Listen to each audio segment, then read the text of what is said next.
Alright, my fellow peeps, looks like we have 3 segments to salute on. Number 1, The Simpsons Hit and Run on Nintendo GameCube, PlayStation 2, Xbox, and PC. Number 2, The Black Phone, the 2021 American supernatural horror film. Okay, so yeah, the first 2 segments are requested by Bell Hill Mayer and Loric Music. And the 3rd segment I'm going to salute on is the official US PlayStation magazine. Fuck yeah! Alright, peeps, let's get on with this bitch.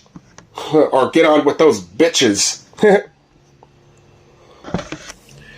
Okay, The Simpsons Hit and Run is a 2003 action-adventure game developed by Radical Entertainment and published by Vivendi Universal Games. It is based on the American animated sitcom The Simpsons, and is the 22nd installment in the Simpsons series of video games. The game follows the Simpsons family and their friend Apu as they witness many strange incidents that occur in Springfield. Security cameras, mysterious vans, crop circles, and a new and improved flavor of the popular soft drink Buzz Cola that causes insanity. Taking matters into their own hands, they discover numerous shocking secrets, and soon realize these incidents are part of a larger alien conspiracy caused by Kang and Kodos. Alright, numerous shocking secrets. Well, searching them sure is easy once you know where they located.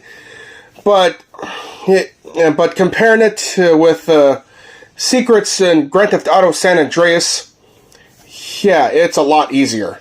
It's very in GTA San Andreas. It's very hard to find all the secrets, such as horseshoes and spray the fucking paint on the wall where it says "Grove Street for Life."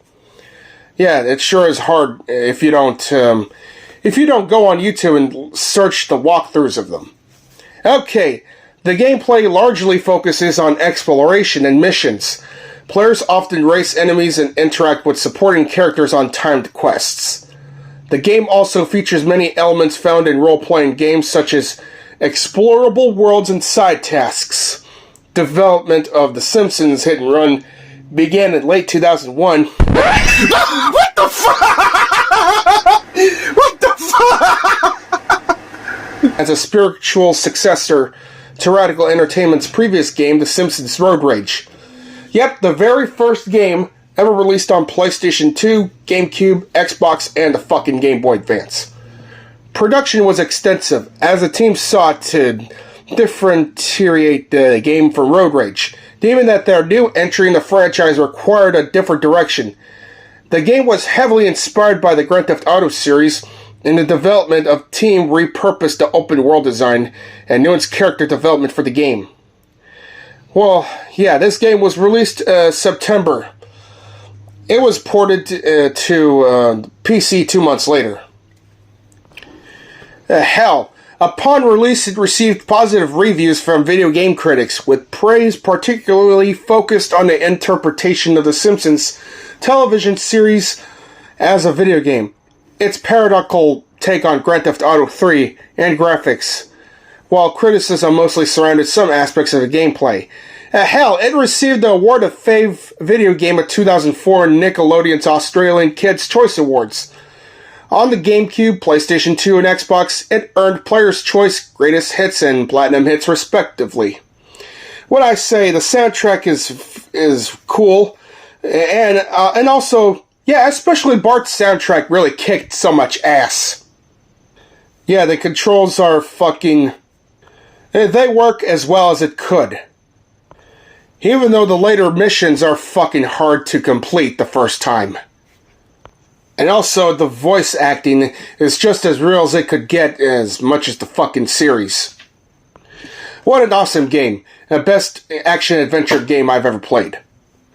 Okay, The Black Phone is a 2021 American supernatural horror film directed by Scott Derrickson. Okay, so what do I say? In 1978, a serial child abductor and murderer named The Grabber prowls the streets of a Denver suburb. Siblings Finney and Gwen Blake and live in the area with their abusive and alcoholic father.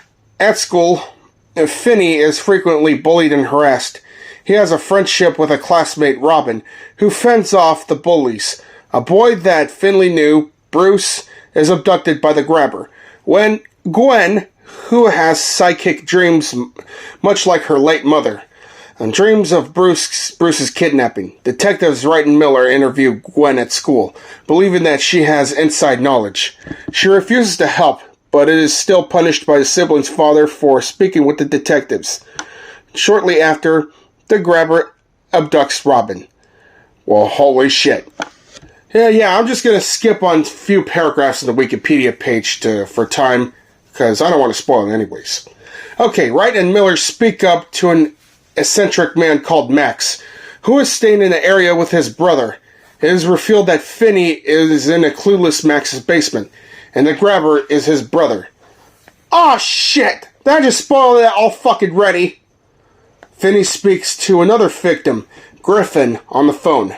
Griffin gives Finney the lock combination and informs him the grabber is asleep upstairs.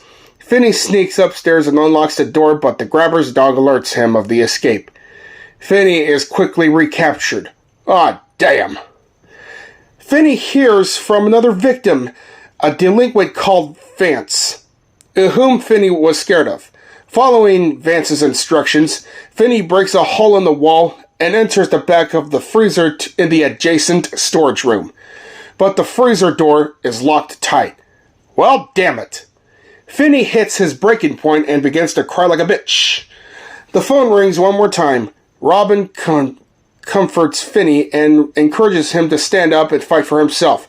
He teaches Finney to punch and to pack dirt inside in the phone receiver to use as a weapon. Well, I'll be goddamned using the phone receiver as a weapon. Son of a fuck. Okay. Gwen has a vision of the grabber's house. She contacts Wright and Miller. Max realizes Finney is being held in the house and rushes to the basement to free him. Only his brother would kill him with an axe. Wow. Okay, so deciding it's time to end the game with Finney, the grabber attacks him with the axe, using the byproducts from his failed escape attempts. Ah, shit. And Finney snaps his neck with the phone cord. Well, goddamn! Okay, distracting the dog with the meat from the freezer, Finney exits the house, which turns out to be across the street from the burial site. He reunites with Gwen. The sibling's father arrives and tearfully begs for forgiveness for his earlier treatment of them. Well, yeah, speaking of tearfully begs and an abusive father shit, yeah, Dave Johnson, even though that I'm starting to lose my hatred towards him, but he ought to be ashamed for abusing his wife and kids for ruining Halloween for them. Oh shit, it's all coming in circles. The abusive fathers of Gwen and Finney started to regret how they treated them, and then childish dad becomes more abusive to his wife and kids, all because of what happened during the father's apocalypse. Well, even though that I'm not proud of Dave Johnson's actions and plotting on skits, but Katherine Johnson is to blame for all that. Back at school, a confident Finney sits next to his crush in class and says to her she can call him Finn. How nice. Okay, the official US PlayStation motherfucking magazine was a monthly video game magazine published by Ziff Davis Media. It was a sister publication of Electronic Gaming Monthly.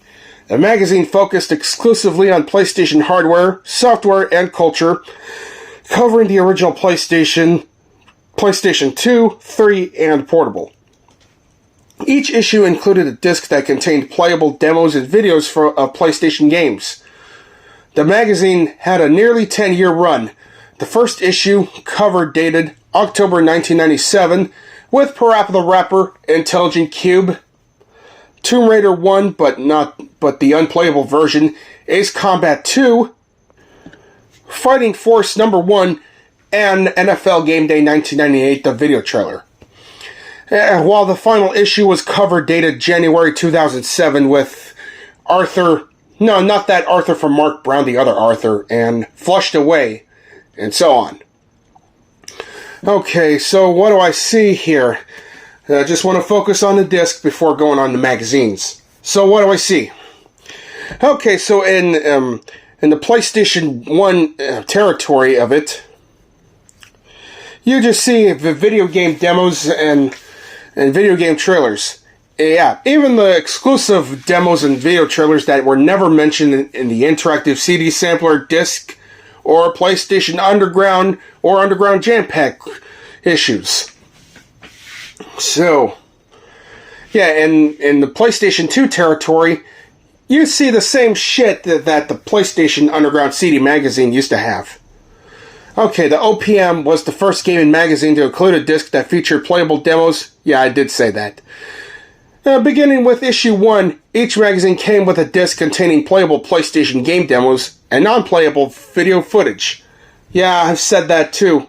Later interviews, industry event coverage, and video game walkthroughs of games that would also be included on the discs. Beginning with issue 49, October 2001, the very first disc that the official US PlayStation magazine ever had for the PlayStation 2. The magazine came with the PlayStation 2 demo disc, though for a time it would still be alternate with original PlayStation demo discs. Issues 50, 52, and 54, wow, talk about even numbers at this point. Yeah, issues 50, 52, and 54, they were the last issues to include a demo disc for the PlayStation 1. All the demo discs were developed by Lifelike Productions. The OPM had one PlayStation portable demo, and that is Killzone Liberation. It was available only with the purchase of retail copies rather than the subscription issues. The magazine was discontinued before making the assumed transition to PlayStation 3 demo discs. Ah, damn it, why the fuck do you had it happen? Well, why is it discontinued? Why the fuck was it discontinued in this one? Well, in a statement issued at the time, Bath-based Future said that the decline in video game retail had impacted the sales figures of its magazines. What? So, in total, there were 112 official US PlayStation magazine demo discs, released over almost 10 years. So anyway, peeps, the very first OPM disc that I have is May 1998 for the PlayStation, because there's a Klonoa demo disc in this bitch. And the very first OPM disc for the PlayStation 2 is issue 104. It just came with the interactive CD sampler disc volume 10 that I ordered off Mercari. Yeah, for $12. Well, so far I have 14 of those discs, and I sure can't wait to collect all more of them. All 98 more of those motherfuckers. Yeah. Yep, even though the articles on the magazine sure is a mixed bag between the good and the bad, but, yeah, let's just call it a day. So in conclusion, my fellow peeps, I recommend the Simpsons Hit and Run, the Black Phone, and the official US PlayStation magazine. Well, I done focused on the discs mostly, but yeah, I hope you get the picture. Yep, good times on those medias. Good times.